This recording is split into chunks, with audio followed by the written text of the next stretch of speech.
Selamat datang di channel Novel Official. Sebelum kalian mendengarkan novel Pesona Pujaan Hati, jangan lupa like, share, and subscribe. Kalau tidak ku sentil jantung kalian. Hehehehe. Tanpa lama-lama lagi langsung saja kita masuk di alur cerita novelnya. Bab 5741. Mereka tidak tahu berapa lama mereka akan hidup. Dan sekarang mereka akhirnya menyadari bahwa bayi ayam jauh lebih penting daripada menjaga kesehatan anak-anak mereka. Vera mendengar kata-katanya dan bertanya dengan heran. Kamu punya glioma? Ya, Laura mengangguk. Dan berkata dengan tenang. Tingkat kemungkinannya kurang dari 1/10.000. Tapi aku tetap saja mengidapnya. Hurley juga berkata sambil tersenyum. Situasi saya mirip dengan Laura. Saya didiagnosis menderita kanker paru-paru stadium lanjut tahun lalu. Dan itu masih kanker paru-paru sel kecil. Saya tidak pernah merokok sejak saya masih kecil. Dan saya bahkan belum pernah menyentuh marijuana yang merajalela di Amerika Serikat. Ternyata ini kanker paru-paru stadium lanjut. Dan belum ada pengobatan yang baik. Jadi kami sebaiknya menikmati hidup. Vera berkata. Kanker paru-paru sel kecil stadium lanjut juga dapat diobati dengan radioterapi dan kemoterapi. Dengan obat-obatan yang ditargetkan, itu juga dapat memiliki efek terapeutik yang relatif baik. Jangan menyerah pada diri sendiri. Hurley tersenyum dan berkata, saya tidak menyerah pada diri sendiri. Saya datang ke China dari Amerika Serikat untuk berpartisipasi dalam uji klinis pil pemulihan Jiuxuan dari Jiuxuan Pharmaceutical. Obat itu memiliki efek penyembuhan pada hampir semua jenis kanker. Dokter menyarankan saya mencobanya, siapa tahu saya bisa mendapatkan kuota. Namun setelah datang, saya menyadari bahwa persaingan untuk mendapatkan kuota ini sangat ketat. Bahkan James Smith, mantan direktur FDAAS, tidak mendapatkan tempat bagi putranya. Apalagi orang biasa seperti saya. Laura di samping berkata, bukan itu masalahnya. Alokasi kuota Jiuxuan Pharmaceutical tidak didasarkan pada siapa yang kaya dan berkuasa, tetapi siapa yang lebih membutuhkan perawatan. Mereka yang mendaftar untuk uji klinis semuanya adalah pasien kanker tanpa kecuali. Setidaknya 30% dari mereka dinyatakan oleh dokter hidupnya Hanhai tersisa sekitar setengah tahun. Ada ratusan pasien dengan kanker pankreas stadium lanjut, dan banyak dari mereka adalah anak-anak. Hampir sulit bagi orang berusia 20-an seperti kita untuk mendapatkan tempat. Charlie bertanya dengan rasa ingin tahu. Laura, kamu juga mendaftar uji klinis Jiuxuan Pharmaceutical? Laura mengangguk dan berkata, aku pergi, tapi aku tidak terpilih. Mekanisme peninjauan Jiuxuan Pharmaceutical agak mirip dengan membandingkan orang yang sengsara. Pertama, siapa yang paling sakit? Lalu siapa yang termuda dan situasi keluarganya yang paling menyedihkan? Siapa yang memiliki tanggung jawab keluarga terberat? Dan lainnya.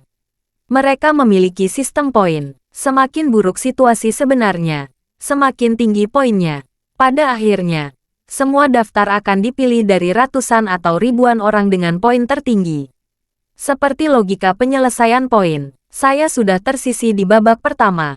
Charlie tidak terkejut dengan ini. Karena aturan ini pada dasarnya muncul dengan pedoman dari dirinya. Dan kemudian Liam bertanggung jawab atas implementasi yang sebenarnya. Inti dari pil pemulihan Jiuxuan sebenarnya adalah versi encer dari pil penyembuhan. Benda ini hanya bisa dibuat oleh dirinya di dunia. Dan perlu disempurnakan dengan harga energi spiritual. Tidak mungkin mencapai produksi massal. Dan Charlie juga menyadari bahwa dia bukanlah Tuhan atau Bunda Suci. Ada terlalu banyak pasien kanker di dunia ini yang tidak bisa diselamatkan olehnya. Dia hanya bisa menyelamatkan sebagian dari mereka sesuai kemampuannya. Dan mereka bagian yang masih sangat kecil. Karena untuk menyelamatkan sekelompok kecil orang ini, tidak mungkin bagi siapapun yang memiliki uang untuk mendapatkan kuota. Charlie meminta Liam untuk menyelamatkan hanya kelompok yang paling buruk. Mereka mungkin tidak pernah mengalami keberuntungan atau bertemu berkah apapun dalam hidup mereka. Namun pada saat kritis hidup dan mati, Jiuxuan Pharmaceutical dapat memberi mereka kesempatan untuk melakukan serangan balik.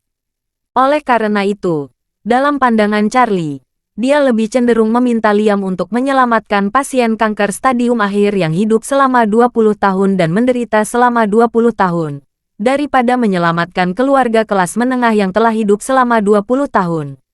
Di bawah nada ini, Hurley dan Laura pada dasarnya tidak memenuhi syarat untuk dipilih. Saat ini, salah satu teman berkata dengan marah, Bos Jiuxuan Pharmaceutical tidak tahu apa yang dia pikirkan. Mengapa dia tidak memprioritaskan menyelamatkan bakat sepertimu yang berguna bagi masyarakat? Laura menertawakan dirinya sendiri dan berkata, kita membaca lebih banyak buku, yang mungkin tidak terlalu berguna bagi masyarakat. Selain itu, wajar bagi dokter untuk menyelamatkan nyawa pasien kritis terlebih dahulu. Saya tidak bisa masuk antrian hanya karena saya memiliki tingkat pendidikan yang tinggi, bukan? Hurley tersenyum dan berkata, hei, saya juga memahami mereka dengan sangat baik. James Smith dari FDA berhenti dari pekerjaannya dan melakukan pekerjaan amal di Aurus Hill. Sebagai imbalan atas kesempatan untuk putranya, orang-orang dari Jiuxuan Pharmaceutical juga mengatakan bahwa meskipun putranya sakit parah, ada lebih banyak anak yang sakit parah daripada putranya. Satu orang di kerumunan bertanya dengan heran. Orang yang bertanggung jawab atas FDAAS berhenti dari pekerjaannya dan pergi ke Aurus Hill untuk melakukan amal. Ya, Hurley mengangguk dan berkata, saya berbicara dengan kakak laki-laki itu. Dan dia adalah orang yang paling menderita. Saat hendak memasuki pasar AS, Jiuxuan Pharmaceutical mendatanginya dengan membawa pil pemulihan Jiuxuan. Mengetahui putranya memiliki kanker, mereka bahkan memberinya beberapa obat untuk percobaan gratis. Namun dia selalu meyakini bahwa obat resep China tidak dapat diandalkan dan tidak memiliki dasar ilmiah. Dia memandang rendah Jiuxuan Pharmaceutical. Akibatnya, ketika dia sadar kembali dan mencoba menemukan orang lain, Jiuxuan Pharmaceutical melepaskan ide pil pemulihan memasuki pasar Amerika. Berbicara tentang ini, Hurley menghela napas dan berkata, dia tidak bisa menahannya. Anaknya tidak bisa sembuh di klinik Mayo. Dia hanya bisa pergi ke Aurus Hill untuk mencoba keberuntungan. Mungkin karena dia ingin menjadi tulus dan terbuka dengan emas dan batu. Bab 5742. Charlie tidak pernah mengira saat berkemah di pegunungan Yunnan Selatan, dia akan bertemu dengan dua pasien kanker yang masih muda. Dia bahkan tidak menyangka kedua orang ini ingin pergi ke Aurus Hill untuk berpartisipasi dalam uji klinis Jiuxuan Pharmaceutical, tetapi keduanya ditolak. Yang paling mengejutkannya adalah bahwa Hurley ini bahkan mengenal James Smith. Ketika orang lain heran bahwa James Smith, yang dulunya bertanggung jawab atas seluruh FDA, secara sukarela mengundurkan diri dari jabatannya dan pergi ke Aurus Hill untuk memulai amal. Hal semacam ini terdengar luar biasa. Charlie pura-pura penasaran dan bertanya pada Hurley, Hurley, kamu kenal dengan James Smith ini? Hurley berkata terus terang, tidak terlalu familiar. Lagi pula, sebelum mengundurkan diri, dia adalah pejabat tinggi di Amerika Serikat. FDA menghubungi semua perusahaan dan pengusaha biomedis top dunia. Orang-orang seperti James Smith ada di eksistensi kelas atas di kelas atas. Sedangkan orang miskin biasa seperti saya, bagaimana bisa memiliki kesempatan untuk mengenalnya? Hurley berkata lagi, saya benar-benar bertemu dengannya di tempat pendaftaran Jiuxuan Pharmaceutical. Dia membawa anaknya untuk mendaftar. Sekilas, tidak ada yang istimewa dari dirinya. Orang-orang di sekitar tidak mengenalinya sama sekali. Saya mengenalinya karena saya belajar ilmu biologi di Amerika Serikat. Seharusnya tidak ada siswa di Amerika Serikat yang mempelajari ilmu biologi, teknologi genetika, dan obat-obatan kimia. Lagi pula, dia dulu master jurusan kami. Charlie sedikit terkejut dan bertanya, apa arah utama studi ilmu biologi kamu? Apakah penelitian dan pengembangan biomedis? Ya, Hurley mengangguk dan berkata, fokus utama saya biokimia. Saya berencana pergi ke perusahaan farmasi setelah lulus untuk berpartisipasi dalam penelitian dan pengembangan obat kemoterapi generasi baru. Saya tidak menyangka sebelum obat itu dikembangkan, saya akan menjadi pasien kanker stadium akhir. Saat dia mengatakan itu, Hurley menghela napas sambil tersenyum. Inilah yang disebut kematian sebelum lahir. Membuat sang pahlawan menangis. Ingin pergi ke medan perang untuk membunuh musuh dan melayani negara, tetapi dia mati sebelum mengenakan seragam. Laura di samping tersenyum dan berkata, Setiap orang memiliki takdirnya masing-masing. Seperti kita, mereka datang ke sini untuk berkunjung. Jadi lebih penting dari segalanya untuk bahagia sebelum kembali. Hurley sedikit mengangguk, mengulurkan tangannya untuk memeluk Laura dengan lembut. Dia berkata sambil tersenyum, Tuhan sangat baik kepadaku. Membuatku menemukan cinta dalam hidupku sebelum aku mati.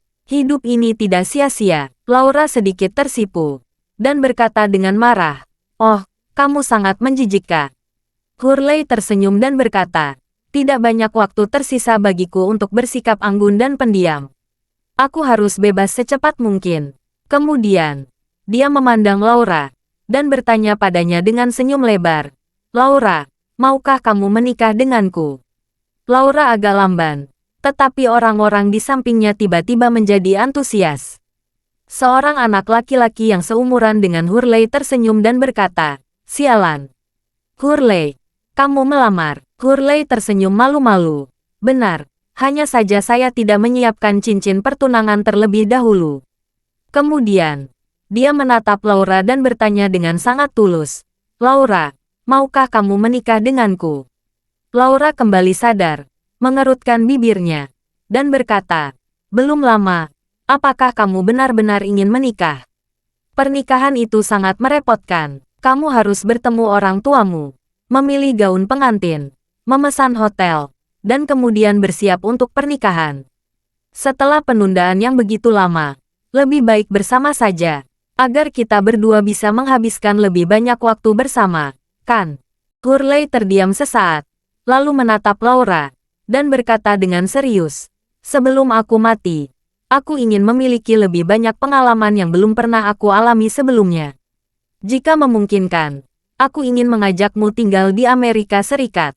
Laura tersenyum dan berkata, setelah kembali berjalan kaki kali ini, kita berdua akan memulai kemoterapi secara terpisah. Begitu kita memulai kemoterapi, kondisi fisik kita akan memburuk secara signifikan. Saat itu, kita mungkin tidak dapat bergerak lagi. Kamu ingin kembali ke Amerika Serikat untuk berobat, dan saya ingin kembali ke East Cliff untuk berobat.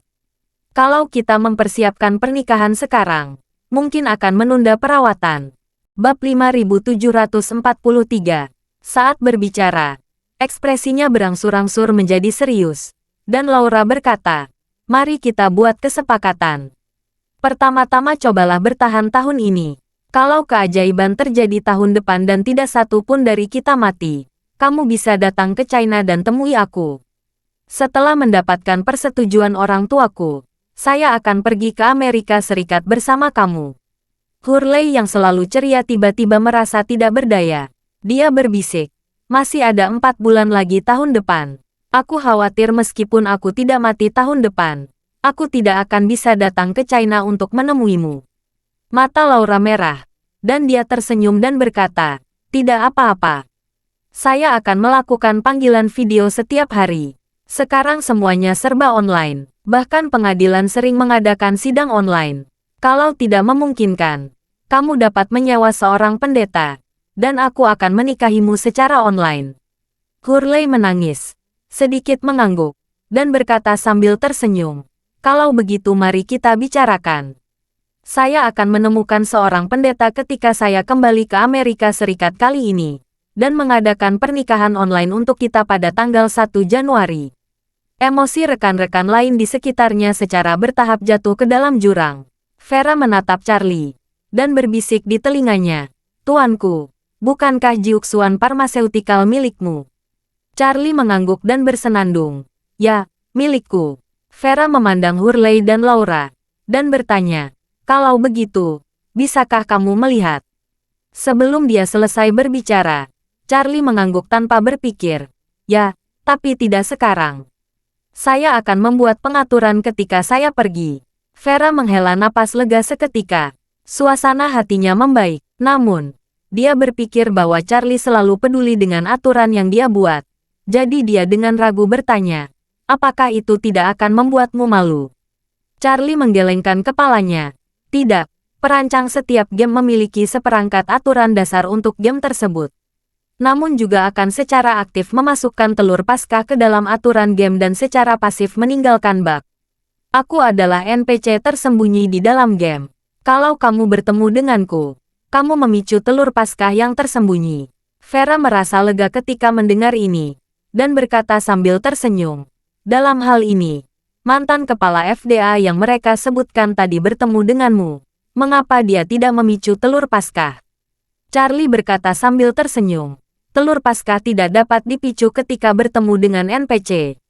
Kamu harus menggunakan metode pemicu yang benar dan memiliki hati yang saleh untuk memungkinkannya. Dua hal yang paling tidak saya sukai tentang James Smith adalah salah satunya terlalu percaya diri. Dan karena dia terlalu percaya diri, dia memandang rendah orang lain. Dengan 2 poin ini, saya tidak akan memberinya kesempatan. Pada saat ini, Hurley membuka mulutnya dan berkata, "Oke, sudah hampir waktunya. Ayo buat api dan masak. Atau kita hanya bisa makan malam dalam kegelapan." Segera, sekelompok orang mulai bekerja dengan tertib. Seseorang menyiapkan kayu bakar, seseorang menyiapkan makanan, dan seseorang mengeluarkan meja lipat kecil dan menyatukannya menjadi meja panjang yang panjang. Charlie menyumbangkan semua bahan dan anggur yang dia beli. Dan saat semua orang menyiapkan makan malam, dia mendirikan tenda. Meski tenda kemah yang dibelinya untuk 2 orang, ruang dalamnya hanya seukuran tempat tidur double berukuran 1,8 meter.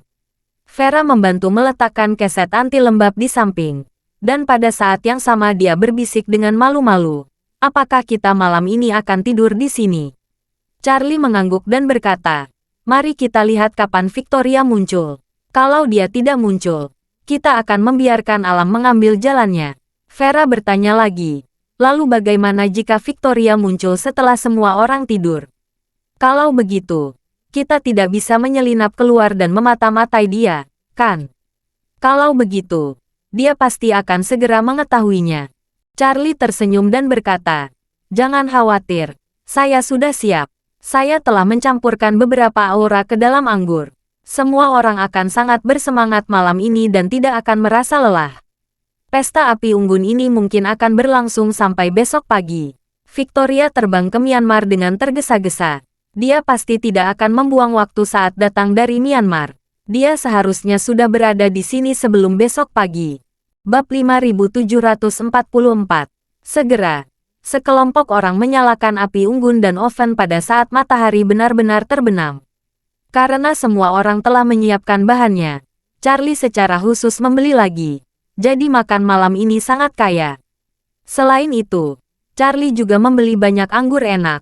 Suasananya ditingkatkan. Pada dasarnya semua orang memutuskan untuk minum sepuasnya malam ini. Oleh karena itu, Charlie secara khusus mencampurkan sedikit energi spiritual ke dalam anggur. Aura ini tidak dapat membuat mereka memperkuat tubuh atau menyembuhkan penyakit. Namun dia dapat menjamin bahwa tidak peduli seberapa banyak mereka minum malam ini, mereka tidak akan menguap. Terlebih lagi, setelah energi spiritual yang sedikit ini diserap oleh tubuh mereka, itu tidak akan pernah meninggalkan jejak. Bahkan jika Victoria datang, tidak mungkin menyadarinya. Yunnan Selatan terletak di dataran tinggi, sehingga perbedaan suhu antara siang dan malam relatif besar. Selain itu, Gunung Punggung Kura-Kura sendiri beberapa ratus meter lebih tinggi. Sehingga setelah malam tiba, suhu tiba-tiba turun sedikit dingin. Semua orang duduk mengelilingi api unggun, dihangatkan oleh suhu api dan reiki. Hurley memegang gitar, dan beberapa anak muda yang suka menyanyikan beberapa lagu populer bersamanya. Cukup antusias. Vera juga sangat menyukai perasaan ini. Dia berbaur dengan sangat mudah. Seluruh pribadinya sangat santai. Saat bersulang dengan semua orang, seorang pemuda berkata, "Oh, anggur malam ini benar-benar luar biasa. Sangat enak untuk diminum. Biasanya saya minum terlalu banyak sehingga sudah terlambat. Tetapi hari ini saya minum lebih banyak dan lebih kuat." "Saya juga," orang lain menanggapi sambil tersenyum. "Saya sedikit pusing, tapi tidak merasa seperti akan mabuk sama sekali." "Nyaman sekali," pria itu berkata, menatap Charlie dan bertanya, "Charles, anggur yang kamu beli sama dengan anggur yang biasa aku minum. Tapi rasanya berbeda. Apakah ini anggur antik?" Charlie berkata sambil tersenyum. "Rasanya berbeda. Itu karena suasananya ada di sini. Minum itu penting. Semakin meriah suasananya, semakin tinggi kapasitas minumnya. Hurley setuju dan berkata, Charles benar. Apakah kamu mabuk setelah minum tergantung pada 3 indikator. Salah satunya adalah toleransi alkohol seseorang. Yang lainnya adalah asupan alkoholnya dan konsumsi alkohol. Saat dia mengatakan itu, Hurley berkata lagi, kalau kapasitas minum maksimum di meja makan adalah kati anggur putih, maka ketika kamu minum sendiri, kamu pasti tidak akan dapat mencapai kapasitas minum ini. Ini karena minum di meja makan dan mengobrol, konsumsi fisik dan cairan yang berlebihan, konsumsi alkohol yang lebih banyak, dan gairah mental yang tinggi, yang semuanya berkontribusi pada penguapan alkohol. Pria itu berpikir sejenak, lalu tersenyum dan berkata, masuk akal. Saya sangat bahagia hari ini, dan ketika saya bahagia, saya ingin minum lebih banyak. Charlie berkata pada saat ini, semuanya, jarang sekali kita sangat bahagia. Mari kita bersenang-senang sampai subuh. Setelah melihat matahari terbit, mari kita tidur nyenyak. Hampir seketika, semua orang setuju dengan suara bulat. Begadang, bagi kaum muda, hanyalah sepotong kue, memegang ponsel di tempat tidur, atau menghadap layar di depan komputer, akan sepanjang malam tanpa menyadarinya. Belum lagi semua orang sangat bersemangat dan dalam kondisi baik malam ini. Begadang hingga subuh, menyaksikan matahari terbit, tidak sama sekali. Jadi, sekelompok orang benar-benar tinggal di gunung punggung kura-kura, makan sate dan menyanyikan lagu, sampai keesokan pagi. Menjelang maghrib kemarin, sesekali saya sempat melihat teman-teman pendaki lainnya turun gunung. Setelah matahari terbenam hingga langit mulai memutih, Charlie tidak melihat orang lain muncul lagi. Saat ini, kurang dari 20 menit sebelum matahari terbit, dan semua orang akhirnya menambahkan beberapa cabang dan kayu bakar ke api unggun. Mulai menunggu matahari terbit dari sisi lain gunung. Sekitar 10 menit kemudian, kaki langit yang awalnya berwarna putih mulai bersinar keemasan. Ini adalah pertanda bahwa matahari akan terbit di Cakrawala. Tepat ketika semua orang menantikannya, indera Charlie tiba-tiba merasakan ada seseorang di kejauhan, berjalan cepat menuju tempat mereka berada. Khawatir ketahuan oleh Victoria, Charlie telah menjalankan formula mental yang diajarkan Ruby sejak minum tadi malam. Mengunci auranya dengan erat di tubuhnya. Bagi para biksu, setiap orang seperti kapal selam yang berlayar di laut dalam. Semua orang menemukan satu sama lain dengan deteksi sonar. Meminjam metafora ini, seseorang dengan tingkat kultivasi yang tinggi setara dengan kapal selam yang lebih maju. Kapal selam lebih komprehensif. Tidak hanya memiliki daya tembak yang ganas dan kekuatan yang besar, tetapi juga memiliki cara yang lebih canggih untuk mendeteksi kapal selam lain dan jarak deteksi yang lebih jauh. Seseorang dengan basis kultivasi rendah setara dengan kapal selam tua dan terbelakang, dengan daya tembak yang buruk, kekuatan yang lemah, dan kemampuan deteksi yang buruk. Sangat mungkin dia akan terbunuh oleh torpedo lawan sebelum dia tahu di mana lawannya berada. Para biarawan memandang satu sama lain, seperti sonar pasif kapal selam yang saling memantau. Begitu mereka mendengar gerakan sejenis, mereka akan segera waspada dan memasuki keadaan siaga. Namun, ini tidak berarti bahwa semua orang dengan basis kultivasi rendah tidak dapat menghindari kematian di depan mereka yang memiliki basis kultivasi tinggi. Kapal selam tua, jika cukup berhati-hati, juga bisa menghindari kapal selam canggih. Salah satu cara yang paling umum digunakan adalah duduk di bawah dan tetap diam. Begitu kapal selam memasuki keadaan hening total, mesin mati, semua peralatan elektronik dan peralatan pendeteksi berhenti bekerja. Semua orang di dalamnya tetap tidak bergerak dan tidak bersuara. Dalam hal ini, sulit untuk mendeteksi kapal selam canggih jika hanya mengandalkan goal sonar pasif. Bab 5745. Charlie sekarang dalam keadaan diam ini. Secara umum, bahkan jika seorang kultivator yang sangat kuat muncul di sini, selama tidak dengan sengaja menyelidiki semua orang sampai akhir, tidak mungkin menemukan bahwa Charlie juga seorang kultivator. Tapi ini tidak mutlak, itu seperti kapal selam yang sangat sunyi. Meskipun sonar pasif lawan tidak dapat mendeteksinya, jika lawan menyalakan sonar aktif untuk mencari, masih mungkin untuk menemukannya. Namun, Masih ada masalah yang sangat kritis di sini, yaitu meskipun sonar aktif mudah digunakan, itu adalah pedang bermata dua. Seperti senter dalam kegelapan, sangat mudah menemukan orang dengan senter tersebut. Tetapi begitu menggunakannya, apakah dapat menemukan lawan atau tidak, akan menjadi orang pertama yang terungkap. Oleh karena itu, baik militer maupun pertapa sendiri tidak akan secara terang-terangan mencari sesama jenis mereka sendiri. Mereka takut menjadi sasaran master rahasia. Mereka tidak mau mempertaruhkan keselamatan mereka dengan santai. Apalagi melepaskan energi spiritual mereka untuk menyelidiki semua orang di sekitar kemanapun mereka pergi.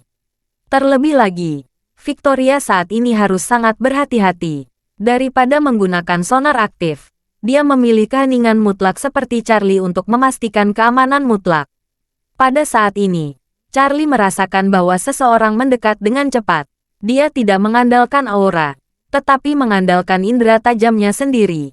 Pada saat yang sama, Victoria, yang sedang mendaki gunung dengan cepat, juga memperhatikan bahwa ada lebih dari selusin orang di sini di pagi hari di Gunung Punggung Kura-Kura.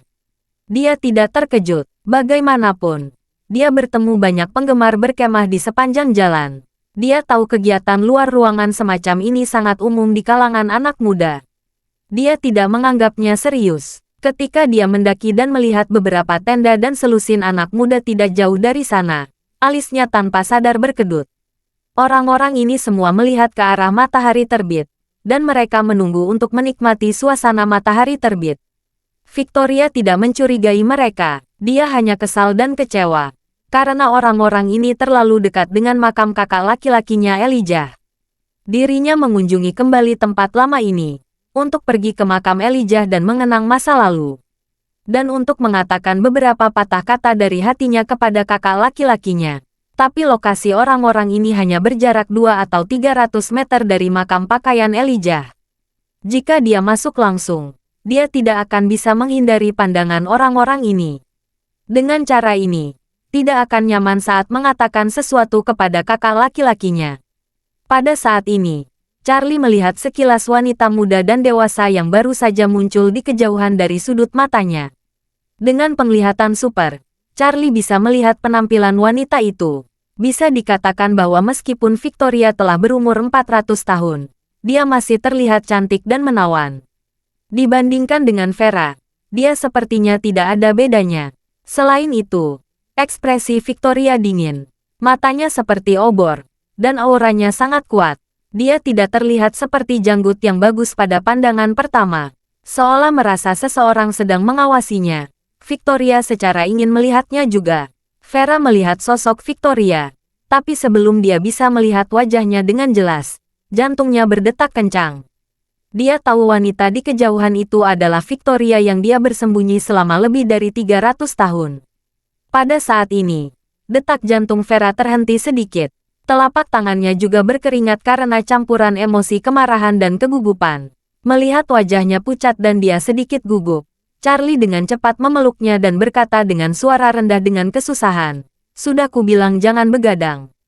Kamu tidak mendengarkanku. Kuncinya adalah minum banyak anggur. Pasti sangat sulit bertahan sampai sekarang, kan?" Vera tahu Charlie memperhatikan ketidaknormalannya. Meskipun sengaja membingungkan Victoria, dia bersyukur, tetapi juga agak gugup dan malu karena dipeluk oleh Charlie. Dia memaksa dirinya untuk menyesuaikan keadaannya, dan berkata dengan lembut, "Aku begadang semalaman hanya untuk melihat matahari terbit bersamamu. Setelah kita berkumpul, kita tidak pernah melihat matahari terbit bersama." Melihat dia datang perlahan, Charlie merasa lega. Dari sudut matanya, dia merasakan bahwa Victoria mungkin sedang mengamati mereka. Dia dengan sengaja melirik posisinya, lalu dengan sengaja merendahkan suaranya.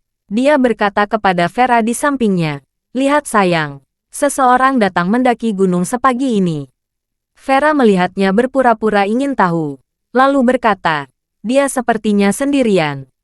Mungkinkah dia mendaki 2 gunung sepagi ini untuk melihat matahari terbit? Bukankah itu berarti dia pergi sebelum fajar?" Charlie berkata dengan santai, "Siapa tahu. Mungkin seperti kita, mencari tempat di tengah gunung untuk 1 malam." Setelah itu, Charlie berkata lagi, Tapi masih agak aneh. Ketinggian gunung ini bukan yang tertinggi di dekatnya. Mengapa repot-repot mendaki ke sini untuk menyaksikan matahari terbit? Yang lebih aneh adalah dia sendirian. Victoria mendengar setiap kata percakapan Charlie dengan Vera. Percakapan antara keduanya tidak menimbulkan keraguan dalam dirinya. Sebaliknya, setelah Charlie mengambil inisiatif untuk mengungkapkan keraguan padanya, dia segera membalikkan situasi tanpa disadari. Membuat Victoria menyadari bahwa dia muncul di sini sendirian pagi-pagi sekali. Di mata orang lain, itu memang sedikit tidak masuk akal. Saat ini, hati Victoria telah berubah dari mencoba menemukan anomali menjadi mencoba menutupi anomalinya sendiri. Oleh karena itu, dia tiba-tiba ragu-ragu dan berpikir dalam hati, jika saya pergi beribadah di depan makam kakak laki-laki sekarang, apakah orang-orang ini akan melihat sesuatu yang tidak biasa? Bab 5746. Pelepasan lukisan Marcius di Aurus Hill oleh Charlie benar-benar membuat Victoria sangat terkejut. Sedemikian rupa sehingga salah satu hal yang paling dia khawatirkan ketika dia datang ke China kali ini adalah identitasnya akan terungkap. Anak-anak muda yang berkemah tidak jauh dari situ. Menurutnya, seharusnya mahasiswa yang masih belajar. Dia tidak khawatir salah satu dari orang-orang ini dapat mengancam keselamatannya. Tetapi mendengar percakapan Charlie dan Vera, mengetahui bahwa tindakannya agak mencurigakan di mata orang lain. Dalam hal ini dia ragu-ragu. Perhatiannya memang tertarik ke arah lain secara tidak sadar oleh Charlie. Sekarang dia hanya khawatir dicurigai oleh orang lain. Tetapi dia tidak pernah meragukan identitas anak-anak muda ini. Sementara Victoria masih ragu-ragu. Cahaya keemasan menyebar, dan matahari telah terbit dari timur. Anak-anak muda di sekitar Charlie yang masih heboh setelah begadang semalaman langsung heboh setelah melihat sinar matahari ini. Berteriak keras bahwa matahari akan terbit, dan segera mengeluarkan ponsel mereka untuk mengambil gambar dan merekam video. Melihat tidak ada yang memperhatikannya, Victoria berjalan menuju hutan di belakang kamp. Saat ini, Victoria hanya berjarak 70 hingga 80 meter dari Charlie dan Vera. Hanya saja perhatiannya sama sekali tidak tertuju pada orang-orang muda ini. Dia dalam keadaan diam, dan dia tidak melepaskan auranya untuk menyelidiki satu sama lain. Dia tidak melihat adanya kelainan sama sekali. Pada saat ini, Charlie dengan hati-hati melihat Victoria dari sudut matanya. Wanita ini terlihat berusia 30-an. Dengan penampilan dewasa dan menawan. Apakah itu penampilan atau temperamen? Dia pasti bisa dianggap sebagai yang teratas. Dan di tangannya, dia membawa beberapa kertas kuning dan toples anggur. Kertas kuning itu terlihat sangat kasar, dan mungkin sangat sulit untuk dibeli saat ini. Charlie tahu bahwa kertas kuning dan toples anggur yang dibawa Victoria pasti untuk memuja Elijah. Mau datang untuk memujanya menunjukkan bahwa di dalam hati Victoria, dia tidak hanya membenci Elijah. Vera juga sedikit terkejut. Awalnya, dia mengira Victoria akan datang ke sini secara agresif dan melampiaskan amarah pribadinya di depan makam orang tuanya. Namun tidak disangkanya, Victoria datang dengan barang-barang yang digunakan untuk beribadah.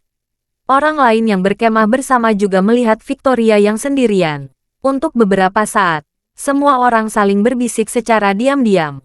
Seseorang berkata, "Saya akan pergi. Apakah kakak tertua itu di sini untuk menyapu kuburan?" Seseorang menggema, "Sepertinya begitu. Tapi saya juga tidak melihat makam di sini." Laura sedikit gugup, dan bertanya dengan suara rendah, "Bukankah ini kuburan sebelumnya?"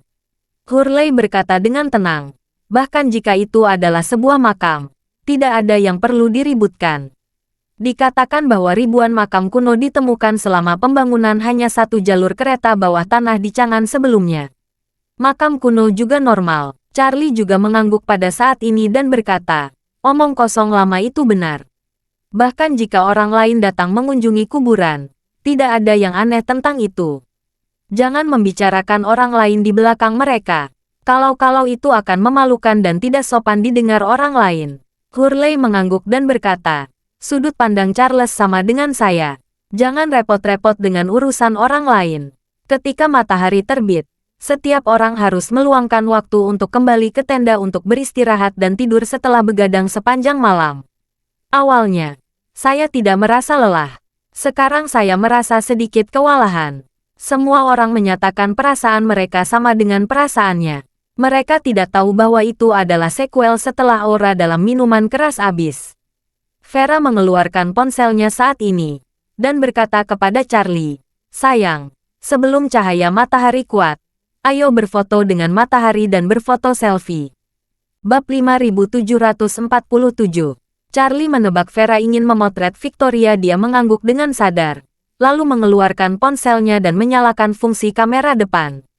Setelah membuka kamera, keduanya diam-diam berputar, dengan punggung menghadap matahari terbit dan Victoria, dan berfoto bersama. Setelah mengambil foto, Charlie dengan cepat mengklik foto untuk memperbesarnya.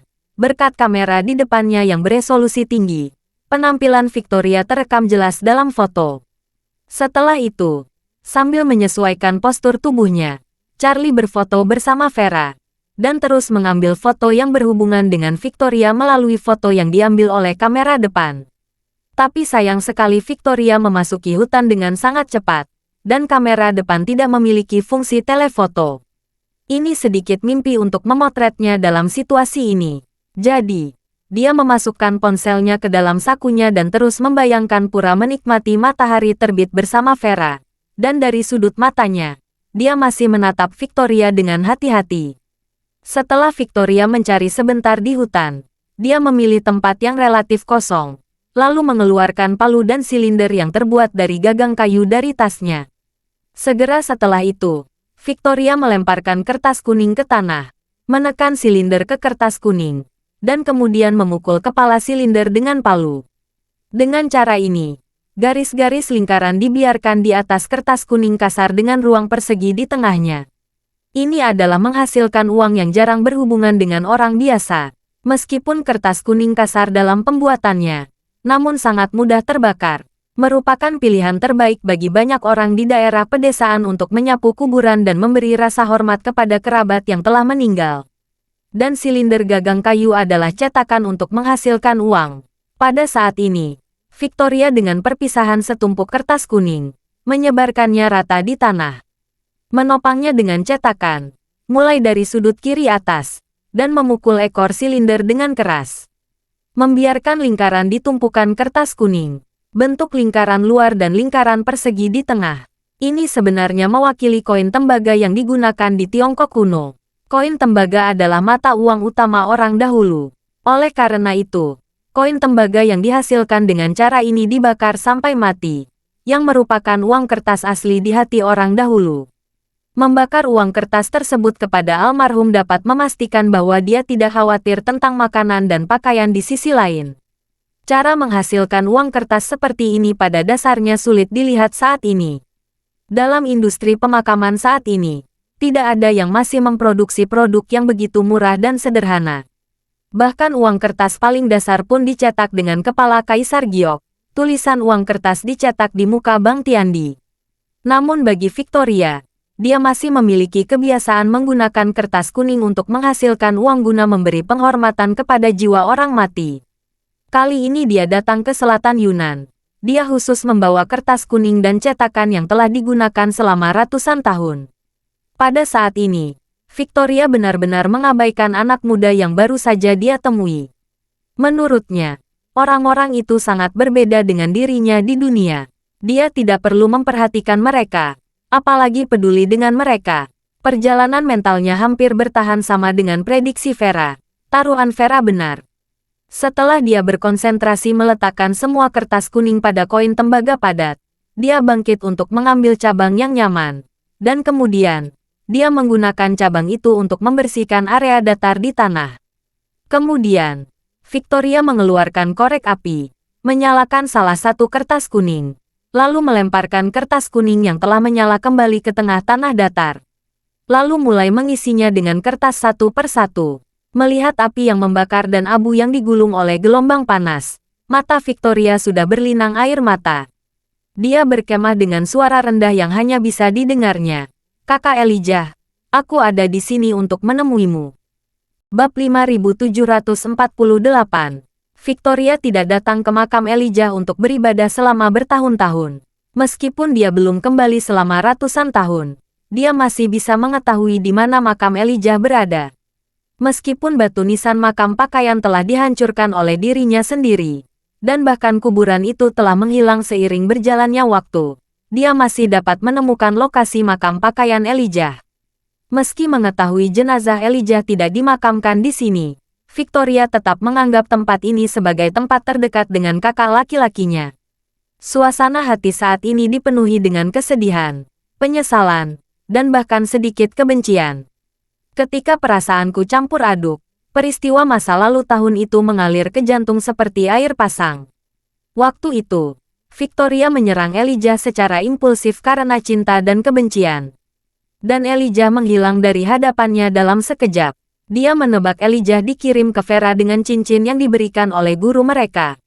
Dia membentangkan keluar dari gunung, pergi ke selatan Yunan untuk penempatan. Namun, jalan dari Siwandasan ke selatan Yunan berbahaya dan jauh. Victoria adalah salah satu penjahat yang ditangkap oleh pemerintah Qing. Pada saat dia mencoba yang terbaik untuk mencapai Yunan Selatan, Vera menghilang, dan Elijah dimakamkan.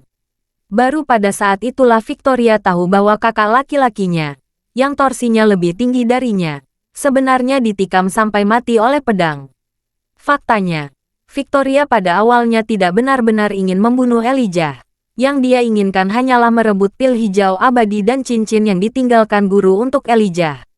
Selain itu, menurutnya, dengan kekuatan Elijah, bahkan jika jantungnya ditusuk dengan pisau, dia tidak akan pernah mati karenanya. Lagi pula, Elijah juga menguasai energi spiritual. Meskipun dasar pemikiran Elijah tidak tinggi pada saat itu, dan energi spiritualnya tidak murni dan berlimpah, dia dapat menggunakan energi spiritual untuk menstabilkan cedera. Dan kemudian perlahan menggunakan energi spiritual untuk menyembuhkan luka. Pemulihan, dalam 1 atau 2 bulan, pasti akan bisa pulih seperti semula. Ketika dia tiba di Yunan Selatan dan mencari banyak informasi dan mengetahui bahwa Elijah telah dimakamkan, dia tetap tidak percaya bahwa itu benar. Namun, setelah menyelidik dari banyak orang, dia akhirnya memastikan bahwa Elijah memang sudah meninggal, dan putrinya yang mengatur pemakaman untuknya. Pada saat itu, Victoria sangat menyesal, tapi betapapun menyesalnya dia tidak bisa menghidupkan kembali orang mati. Dia mengubah penyesalannya, merasa bahwa Elijah lebih baik mati daripada menerima ketulusannya. Kemudian, dia secara brutal menghancurkan batu nisan ibu Elijah dan Vera. Dan dia tidak pernah datang ke sini lagi setelah itu. Dia tidak pernah datang, bukan karena dia telah melepaskan Elijah di dalam hatinya. Sebaliknya, setelah lebih dari 300 tahun, dia masih tidak bisa melupakan pria tampan dan mengesankan itu. Pada saat ini, Victoria, yang sedang berlutut di depan makam Elijah, berbisik dengan penuh emosi. Kakak Elijah, aku masih ingat dengan jelas pertama kali aku bertemu denganmu. Saat itu, kamu berusia 13 atau 14 tahun, dan aku baru berusia 12 atau 13 tahun. Aku jatuh cinta padamu pada pandangan pertama. Sejak hari itu, aku menantikan kamu pulang untuk mencari kakaknya sepanjang hari.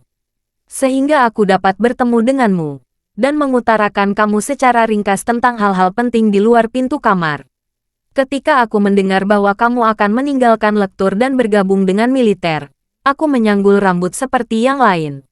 Dan menari dengan pisau dan senjata sepanjang hari. Bertarung disandingkan dengan kakak Elijah. Dan bantu berikan uluran tangan. Saat itu, aku bahkan merasa bahwa aku harus selalu berada di sisi Kak Elijah selama sisa hidup. Kemanapun Kak Elijah ingin pergi, aku akan mengikuti. Apapun yang ingin kamu lakukan, aku akan menemani untuk melakukan apapun. Jadi, bahkan jika aku diminta untuk mengambil pedang dan melawan pasukan Qing di depan pertempuran, aku tidak akan pernah menyetujuinya. Saya berpikir demikian, dan benar-benar melakukannya. Sejak hari Kak Elijah dan kakak laki-lakiku mendirikan perkumpulan penghancuran Qing, aku adalah anggota ketiganya. Bab 5749. Saat itu, kakak laki-lakiku dan kakak Elijah sangat menentang aku bergabung. Tetapi aku bertekad bertarung berdampingan dengan kalian berdua apapun yang terjadi. Pada saat itu, aku mengatakan bahwa itu untuk kebenaran bangsa.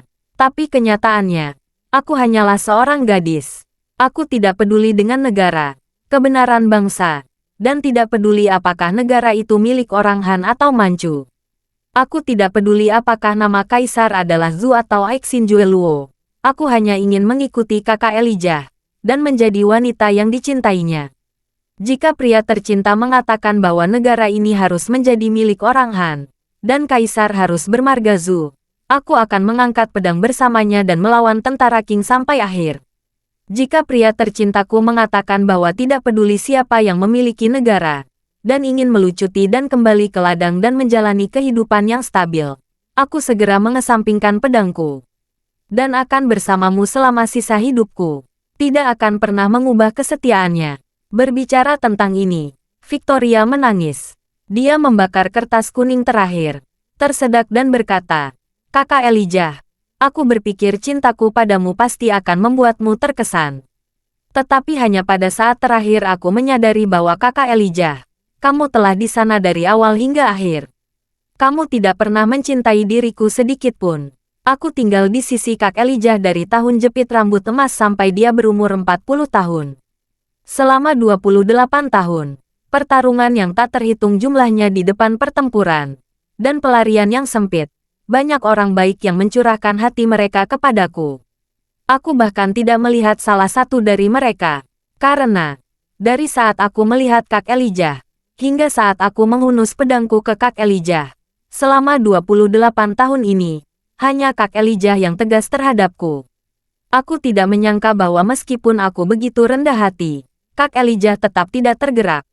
Aku sangat kesal. Saat ini, Victoria sudah terisak, dan tidak bisa mengucapkan sepatah kata pun. Charlie tidak berani menggunakan energi spiritualnya. Dia hanya bisa melihat punggung kabur Victoria bergetar, seolah menangis, tapi dia tidak bisa memastikannya. Meskipun Vera di samping tidak bisa melihat punggung Victoria dengan jelas, dia bisa melihat nyala api di hutan.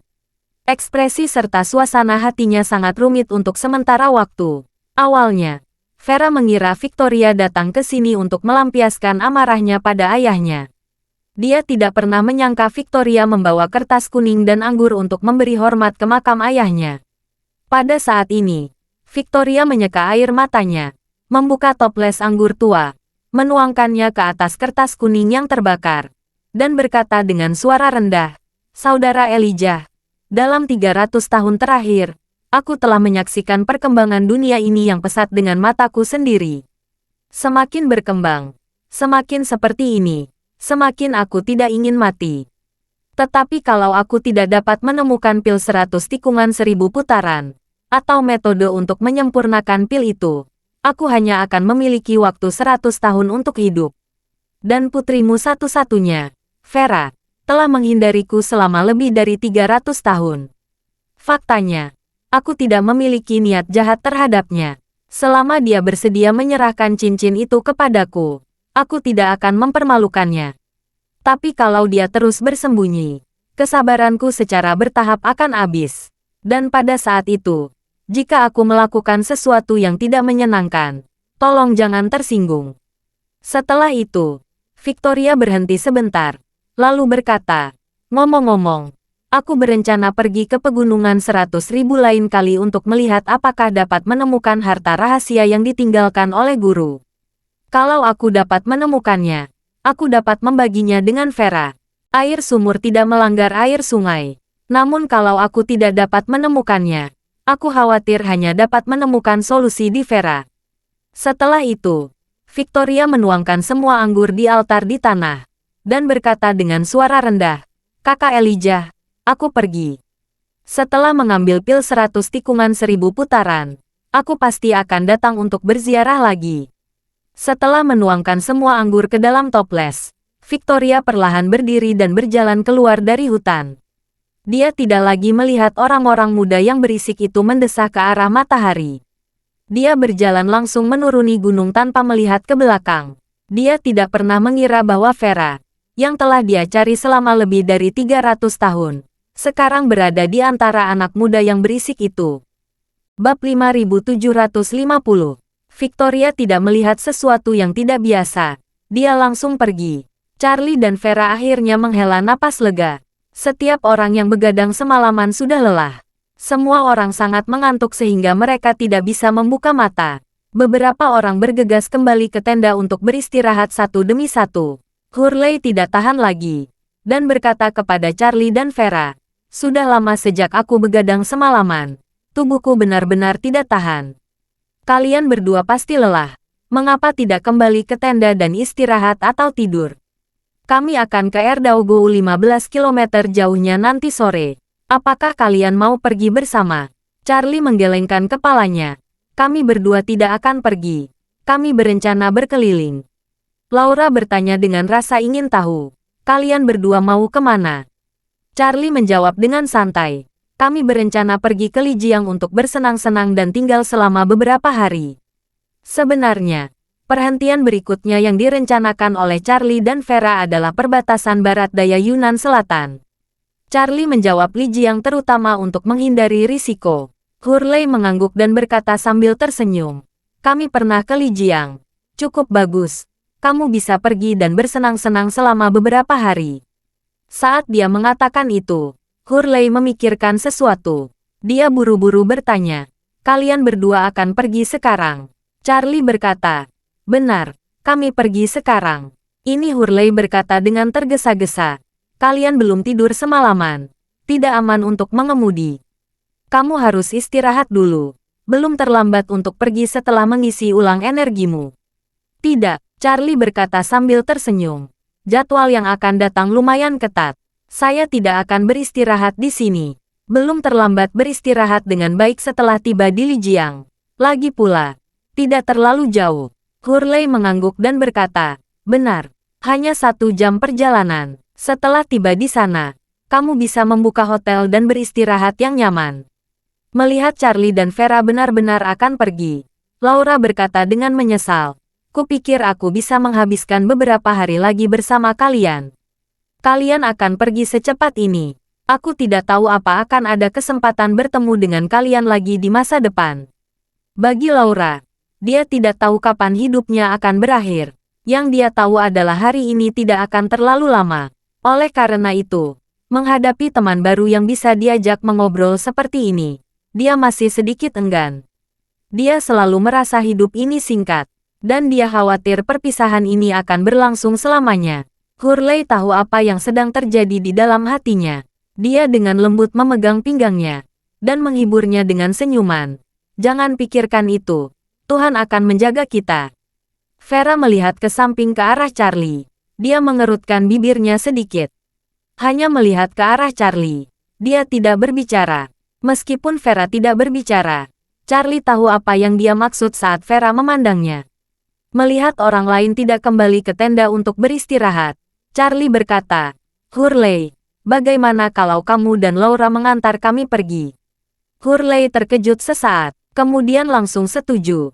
Berkata, "Oke, kami akan mengantarmu pergi." Dengan mengatakan itu, Hurley bertanya lagi, "Ngomong-ngomong, apakah kamu perlu aku mengemasi tendamu?" "Tidak perlu." Charlie melambaikan tangannya. "Kami tidak akan membawa tenda. Tinggalkan saja untuk mereka yang membutuhkannya." Vera ragu-ragu sejenak, dan mengumpulkan keberanian untuk bertanya pada Charlie, "Sayang, bolehkah aku membawa tenda? Aku khawatir ini akan berguna di masa depan." Mendengar apa yang dia katakan, Charlie berkata dengan lugas, "Oke, saya akan mengambilnya." Hurley juga buru-buru berkata, "Aku akan membantumu." Keduanya membereskan tenda bersama-sama. Hurley tidak bisa menahan diri untuk menggoda Charlie. "Tenda ini dipasang tanpa biaya kemarin, dan saya tidak tidur untuk sementara waktu." "Ya," Charlie berkata sambil tersenyum. "Aku tidak berharap semua orang bersenang-senang dan tidak tidur sepanjang malam."